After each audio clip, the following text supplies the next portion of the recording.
오늘도 주님의 말씀을 통해 하나님 나라를 누리는 복이 있기를 주님의 이름으로 축원합니다.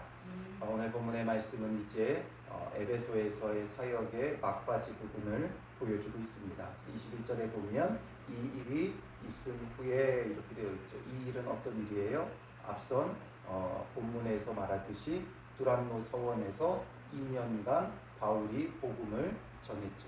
하나님 나라를 선포했고 그곳에서 많은 사람들이, 소아시아 사람들이 전부 다 유대인이든 헬라인이든 복음을 듣고 그곳에서 제자로서 훈련되어지고 양육되어져서 이제 소아시아 전 지역으로 가서 이제 제자 삼고 교회를 세우는 걸출한 인물들이 배출되게 되어지죠.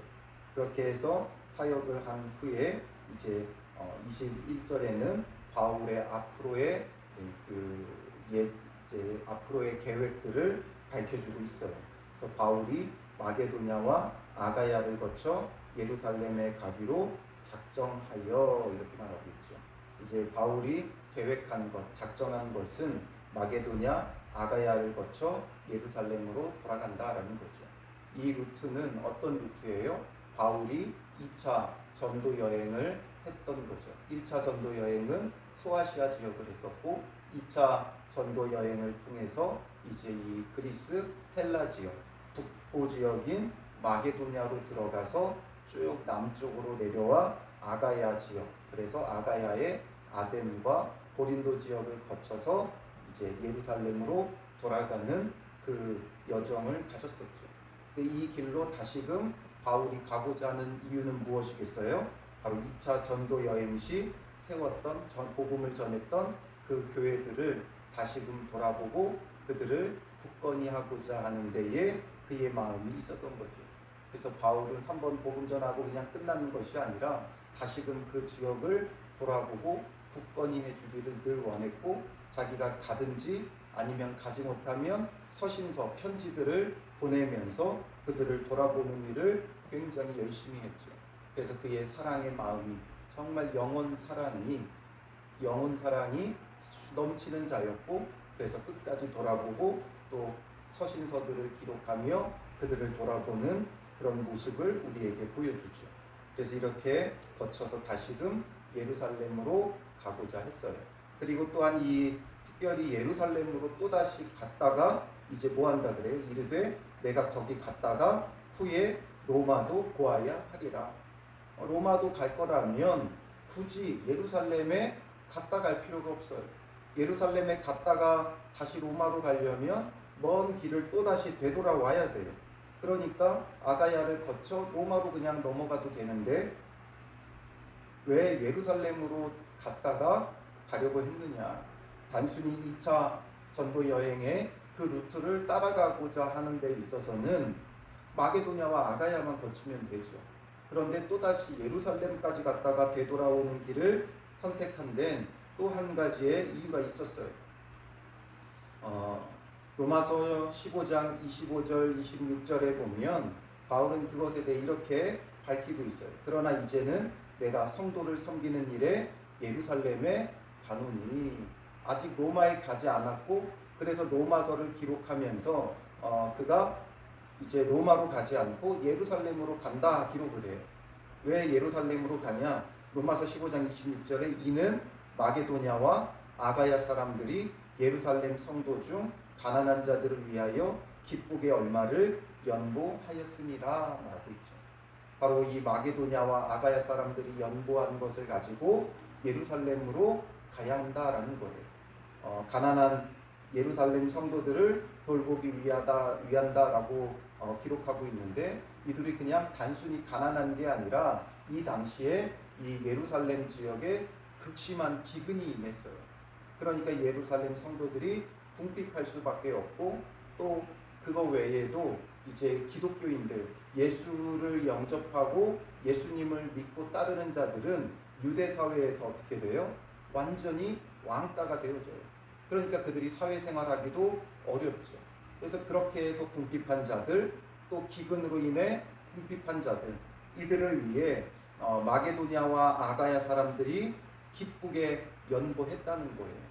그들을 돌아보기 위해서 그 연보한 것을 가지고 이제 예루살렘에 가서 그들을 돌아보고 그들의 형편을 채워주고자 하는 것이 바울이 이 예루살렘으로 가고자 했던 이유예요. 이것처럼 이 당시의 교회들을 보면 지역마다 교회들이 세워졌고 그 지역의 이름을 따서 그냥 그게 교회였어요. 예루살렘에 모이는 성도들이니까 예루살렘 교회, 에베소에 모이니까 에베소 교회, 또 고린도에 모이니까 고린도 교회, 또 빌립보에 모이니까 빌립보 교회. 그 지역마다 모이는 성도들이 있었고 그들이 바로 곧 교회였어요.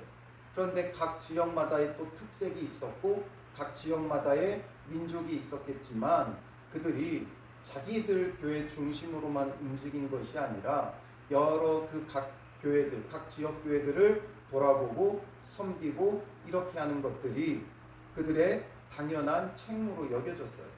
그래서 저 멀리 예루살렘에 성도들이 어려움 당한다는 소식을 듣고 이들이 연보를 한 거예요. 자기의 형편대로 연보해서 그들을 돌아보는 거죠. 그래서 그 교회라는 곳은 예수 그리스도를 하고 그의 몸이 되는 게 교회예요. 그러니까 네 교회 내 교회가 따로 있는 것이 아니라 각 지체들인 거죠. 그래서 예루살렘 지체들 또 각 지역 지체들 이들이 서로 연합하고 하나 되고 서로가 서로를 돌보고 때를 따라서는 사역자도 보내주고 때를 따라서는 물질도 보내주고 때를 따라서는 여러 가지 중요한 중대 사안들을 함께 논의하고 결정하고 이러면서 정말 온 교회가 하나가 되어져 있었고 하나 되어져 가고 있었죠. 이것이 바로 교회가 가져야 되는 모습이에요. 그런데 요즘은 교회들이 어떻게 된 게 더군다나 특히나 우리나라 교회들은 더 심각해요. 가장 심각한 게 뭐냐면 개교의 중심이에요. 자기 교회밖에 모르죠. 뭐 소속되어 있는 교단이 있기는 하지만 그 교단의 간섭을 별로 좋아하지 않아요. 자기들이 원하는 대로 자기들 방식대로만 움직이려고 해요. 그래서 뭔가 자기들이 원하는 대로 해주지 않으면 교단도 그냥 쉽게 탈퇴해요. 그리고 자기들이 원하는 대로 해주지 않으면 탈퇴하겠다고 거의 협박성 발언들을 내놓죠. 왜냐하면 굵직한 교회들, 큰 교회들, 그런 교회들은 그 총회에 많은 재정적인 것을 감당하고 있고 부담하고 있기 때문에 그런 교회들이 나가게 되면 타격이 크니까 그런 것들을 눈치를 보게 되고 그러니까 그들이 원하는 쪽으로 가급적이면 맞춰주려고 하고 그래도 그것이 되지 않으면 쉽게 탈퇴해요.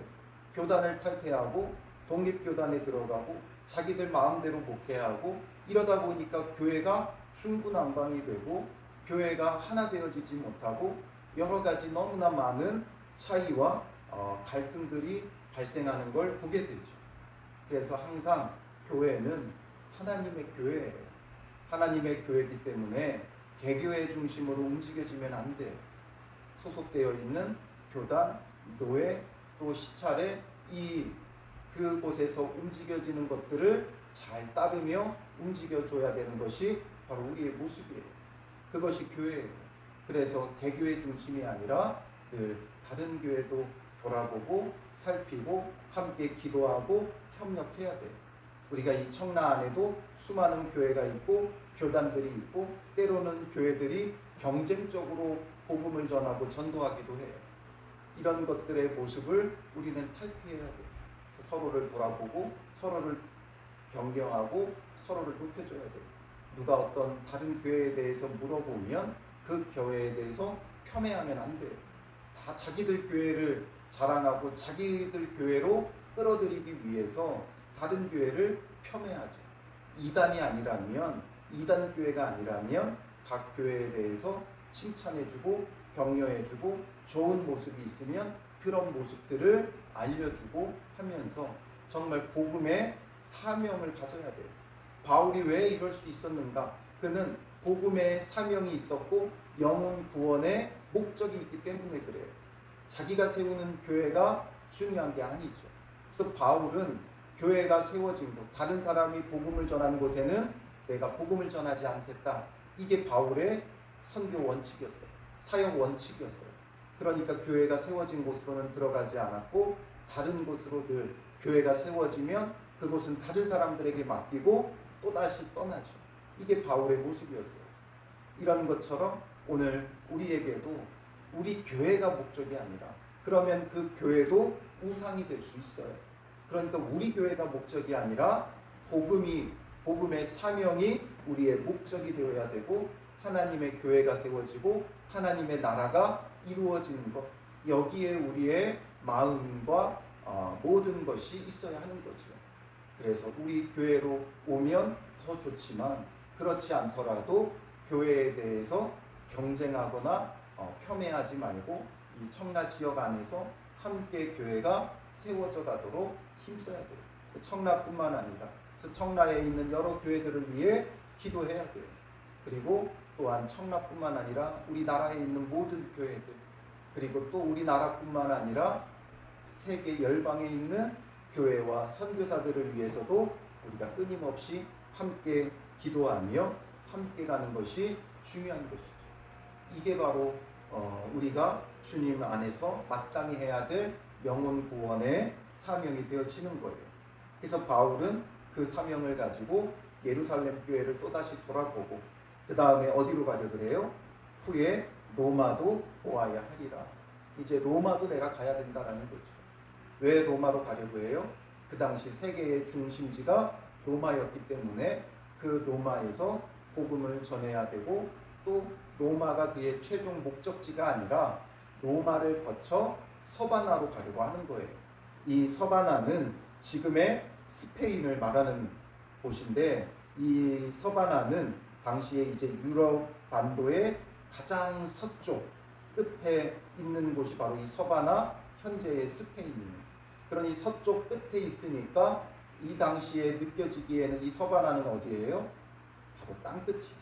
그러니까 바울은 철저히 그 사명을 가지고 땅끝까지 가려고 하는 거예요. 그래서 로마를 거쳐 서바나로 가려고 하고, 그리고 성경에는 바울이 서바나에 갔다는 기록은 없어요. 그런데 여러 가지 그 당시 기록되어졌던 문서를 보면 바울이 서바나에도 갔던 걸로 기록이 있어요. 그러니까 아마도 1차, 2차 투옥 사이에 그가 감옥에 투옥했는데 언제 갔느냐 하지만 1차, 2차 감옥에 투옥됐던 그 사이에 서바나도 바울이 가서 복음을 전하고 왔던 것으로 전해져 내려오고 있어요. 이런 것처럼 바울은 철저히 자기의 그 사명을 위해 움직이고 있었죠.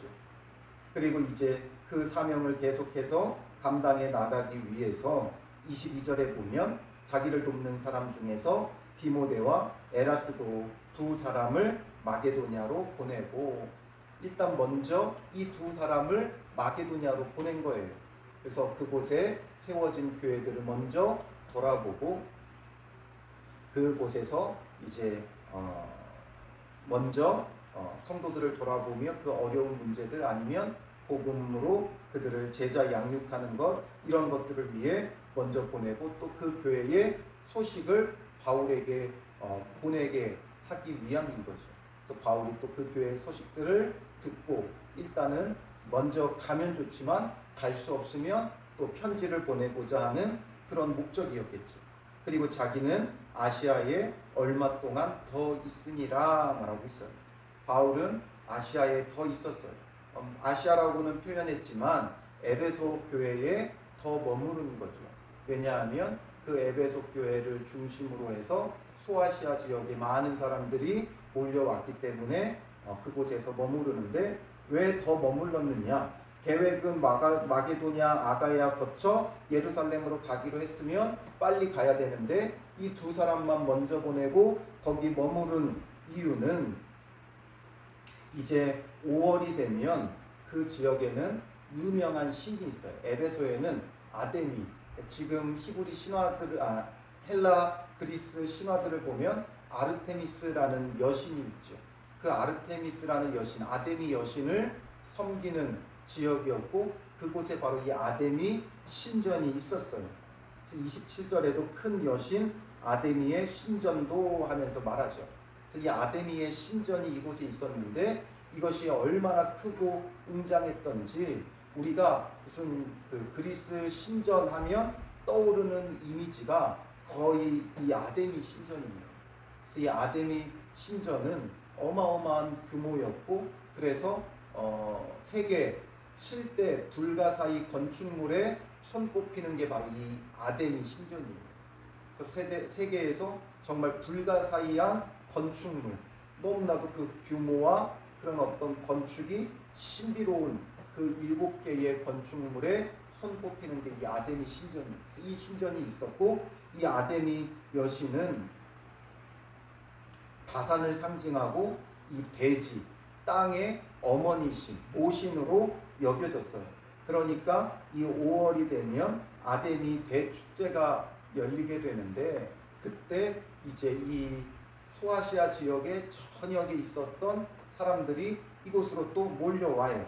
그래서 이곳에서 아데미를 섬기고 자기들의 어떤 풍요와 다산을 위해 비는 그런 축제와 같은 기간이 5월에 있어요. 그러니까 바울은 그 기회를 타서 몰려오는 사람들에게 복음을 전하기 위해 여기에 머물러 있었던 거예요. 그래서 5월까지 머물러서 이 지역 사람들에게, 또 이 지역으로 몰려오는 자들에게 복음을 전하는 거죠. 정말 얼마나 그 사명이 특출난가를 우리가 볼 수 있죠. 그러니까 오늘 우리에게도 가끔 그런 세계적인 어떤 대회나 이런 것들이 열리죠. 월드컵이라든지 올림픽이라든지 이런 게 열리면 그때 이제 전 세계 사람들이 그 나라로 몰려오잖아요. 저는 사실상 그런 것들이 우리나라에서 열리면 저는 그걸 즐기기를 좋아해요. 이런 그 올림픽을 즐기고 또 여러 가지 월드컵이라든지 이런 것을 즐기기를 좋아하는데, 정말 사명이 특출난 사람은 그 기회를 통해 복음을 전하려고 하더라고요. 전에 어느 목사님의 그 간증을 들었는데, 물론 그분이 옳다는 건 아니지만 참 특이한 분이었어요. 어떻게든 복음을 전하려고 별 희한한 방법들을 다 쓰는 분이에요. 그래서 성경에서 뭘 보고 감동만 되면 그걸 그대로 따라하는 분이에요. 그래서 선지자가 무릎 사이에 머리를 넣고 기도했다 그러니까 자기도 막 악영을 묶어가지고 무릎 사이에 머리가 안 들어가니까 그 안에 막 들어가려고 하고, 또 모세가 하늘을 향해 손을 들 때 이제 손을 들면 이기고 손을 내리면 지니까 아론과 훌이 붙잡아주죠. 그러니까 옷걸이에다가 손을 묶어놓고 손이 안 내려오게 자기들 교인들을 위해 또 그 지역을 위해 기도를 했다는 거예요. 그분이 또 막 간증을 하면서 또 한 가지가 이제 얘기가 뭐냐면, 월드컵 때 하나님이 너무 자기에게 주신 좋은 기회다. 전 세계 사람들이 오는데 내가 눈물로 전도지를 찍어 복음을 전하겠다. 전도지를 수북히 쌓아놓고 기도하면서 눈물이 나면 그 한 방울을 또 찍고 또 한 방울을 찍고 이러면서 막 복음을 전했다는 거예요. 그게 어떻게 보면 좀 우스꽝스럽기도 하고 그렇기도 하지만, 그게 꼭 옳은 것인가라는 의문도 들지만, 정말 중요한 것 한 가지는 그 생각 자체가 월드컵에 전 세계 사람들이 오니까 내가 어떻게든 눈물로 찍은 전도지를 저들에게 전하겠다 하면서 그런 열심과 열정과 그 사명감이 저에게는 감동이 되더라고요. 이런 것처럼 바울은 정말 철저히 자기 사명을 위해서 많은 사람들이 몰려온다고 하니까 그곳에서 복음을 전하기 위해 더 머물러 있는 거예요. 그런데 그 가운데 어떤 일이 벌어져요? 23절에 그때쯤 되어 이 도로 말미암아 적지 않은 소동이 있었으니, 적지 않은 소동이 벌어지게 되는데 어떤 소동이었는지를 이제 설명해 주죠. 그 소동에 앞장선 사람은 24절에 나오는 데메드리오예요. 이 데메드리오가 어떤 사람이냐면 어떤 은장색이라고 표현을 하죠. 은장색, 은세공업자죠. 그래서 이 사람이 무엇을 했느냐? 은으로 아데미의 신상 모형을 만들어 직공들에게 적지 않은 벌이를 하게 하더니, 은으로 아데미 신상의 모형을 만들어요. 자기만 하는 게 아니라 직공들에게 적지 않은 벌이를 하게 하더니, 이 데메드리오는 은장색 가운데서도 그 은장색들을 모은 조합장, 그러니까 이 당시에는 간의 수공업에서 조금 더 발전해서 이제 길드라는 게 있었어요. 그러니까 조합이죠, 조합. 우리로 보면 협동조합 같은. 그래서 길드라는 것이 참 많이 발달되어져 있었고 그 길드에서 자기들의 어떤 특별한 어떤 재주나 재능이나 산업을 키웠어요. 그러니 이들은 은장색 조합이죠. 길드에 그 길드의 조합장이 바로 이 데메드리오였어요. 그러니까 은장색들에게 직공들에게 적지 않은 벌이를 하게 하면서 그 모든 것을 하는데 이 사람이 그 직공들과 그러한 영업하는 자들을 모아서 이제 이 사람들을 모아서 바울을 대적하죠. 그러면서 뭐라고 말해요? 25절, 26절 보면 그가 그 직공들과 그러한 영업하는 자들을 모아 이르되 여러분도 알거니와 우리의 풍족한 생활이 이 생업에 있는데 이 바울이 에베소뿐 아니라 거의 전 아시아를 통하여 수많은 사람을 권유하여 말하되 사람의 손으로 만든 것들은 신이 아니라 하니. 바울 때문에 우리가 지금 아주 심각한 타격을 입고 있다 이거죠. 잘 알기는 잘 알아요. 바울이 전한 그대로 사람의 손으로 만든 것들은 신이 아니다. 바울이 복음을 전하면서 우상 숭배의 모습을 볼 때 안타까워하며 외치는 메시지였죠. 사람의 손으로 만든 건 신이 아니다. 어떻게 사람의 손으로 만든 게 신이 될 수 있느냐. 그걸 만든 자가 더 위대하기 때문이죠. 그래서 신이 아니라고 말했기 때문에 이 권유를 사람들이 받아서 27절에 우리의 이 영업이 천하여질 위험이 있을 뿐 아니라 큰 여신 아데미의 신전도 무시당하게 되고 온 아시아와 천하가 위하는 그의 위엄도 떨어질까 하노라. 그러니까 이 지금 은장색이었던 데메드리오는 아주 큰 위기를 지금 맞고 있는 거죠. 평상시에 사람들이 이 신상을 많이 사야 자기들의 이제 그 부유함과 부를 축적할 수 있는데 어느 땐가부터 이게 잘 안 팔리는 거예요. 그리고 수입이 자꾸 줄어드는 거예요. 뭔가 특별한 일도 없는데 자기들은 계속 하던 대로 계속 만들어내고는 있는데 수입은 뚝뚝 떨어지죠. 그래서 그 원인이 어디 있는가를 이 사람이 살폈던 거예요. 조합장이니까 아무래도 대표로서 살펴보니까 왜 요즘 사람들이 신상을 안 사는가, 이것을 살펴보니까 저 바울이라는 자가 와서 복음을 전하면서 손으로 만든 게 신이 아니라고 하니까 왜 요즘에 신상 사지 않냐 사람들에게 물어보니 아마 그랬겠죠. 사람의 손으로 만든 건 신이 아니다. 그들이 말하니까 이 말이 어디서부터 나왔는가를 추적해보면 바울에게서부터인 거죠.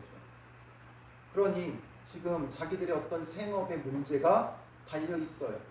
그뿐만 아니라 이제 뭐가 다가온다고 했어요? 아데미 축제가 벌어진다고 했죠.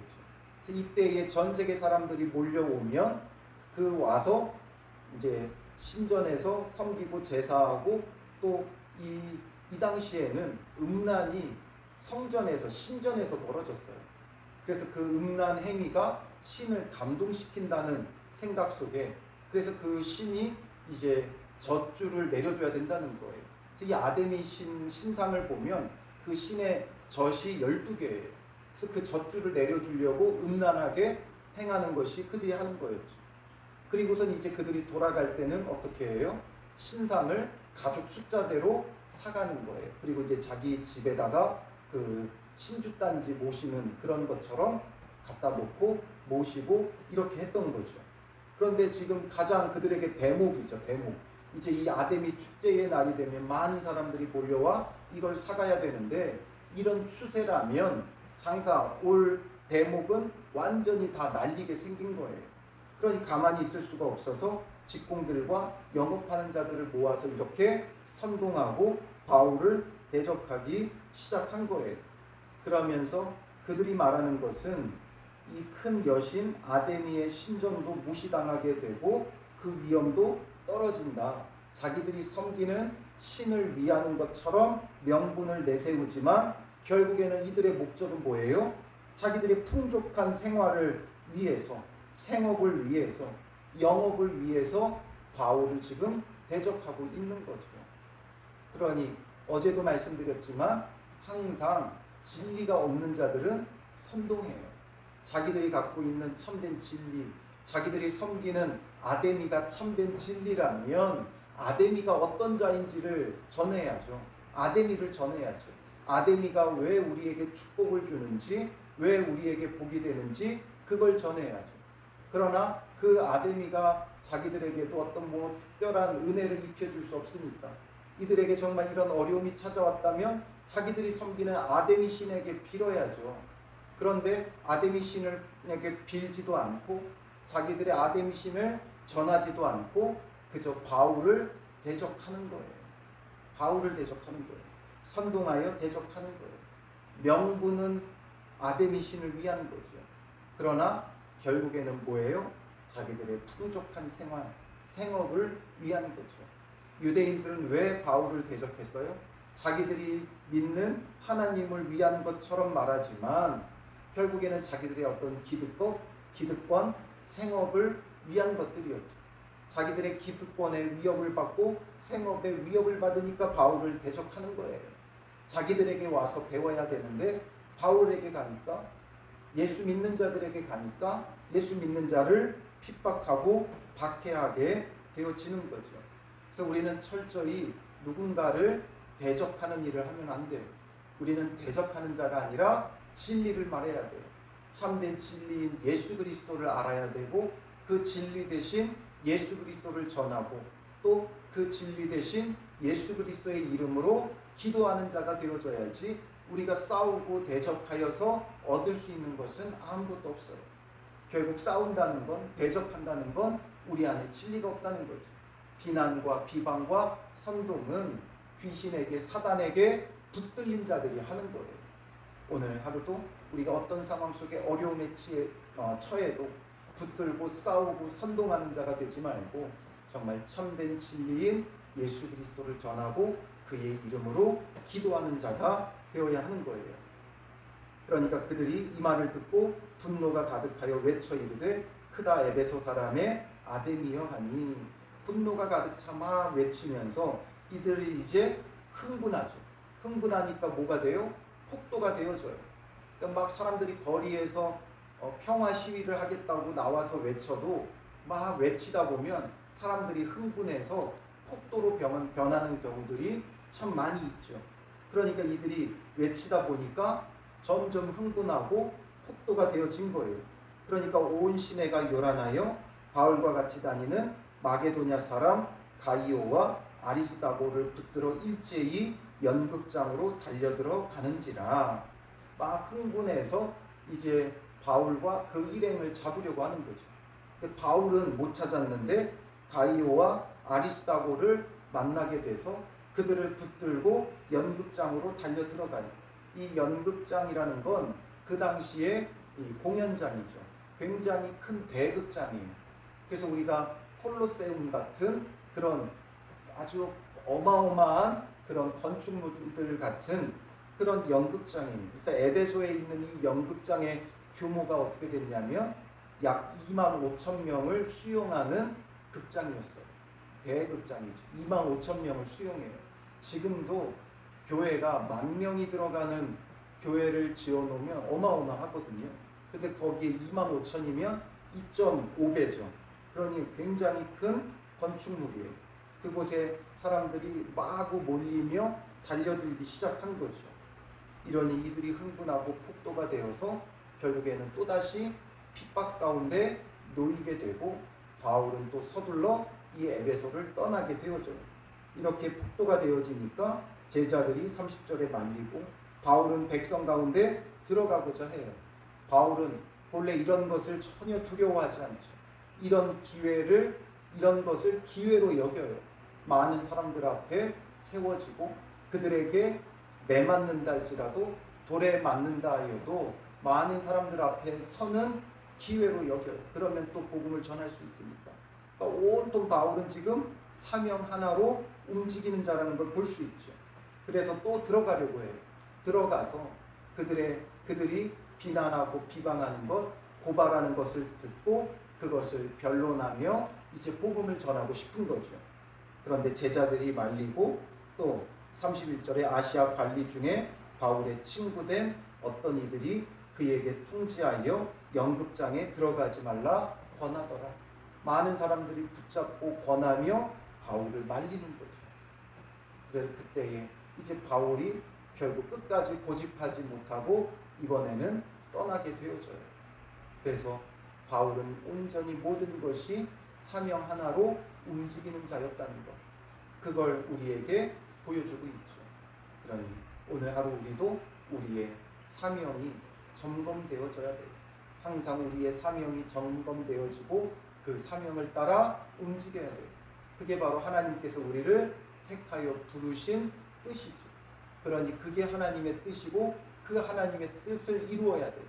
내가 하고 싶은 것으로 하나님께 영광 돌리게 하지 말고 하나님께서 나를 택하여 부르신 그 뜻에 맞게, 그 사명에 맞게 살아가며 하나님께 영광 올려드려야 돼요. 내가 하고 싶은 것으로 하나님께 영광 올려드리려고 하면 그건 어떻게 보면 우리의 명분이죠. 그러나 그 본심은 뭐예요? 내가 하고 싶은 것, 나의 풍족한 생활, 나의 생업, 나의 영업을 위한 것일 때가 허다해요. 그렇기 때문에 내가 하고 싶은 것을 통해 하나님께 영광 돌리지 말고 하나님께서 나를 택하여 부르신 그 사명을 감당함으로 하나님께 영광 올려드려야 돼요. 오늘 하루 그런 믿음의 삶, 사명이 이끄는 복된 은혜의 삶이 되시기를 주님의 이름으로 축원합니다. 기도하겠습니다.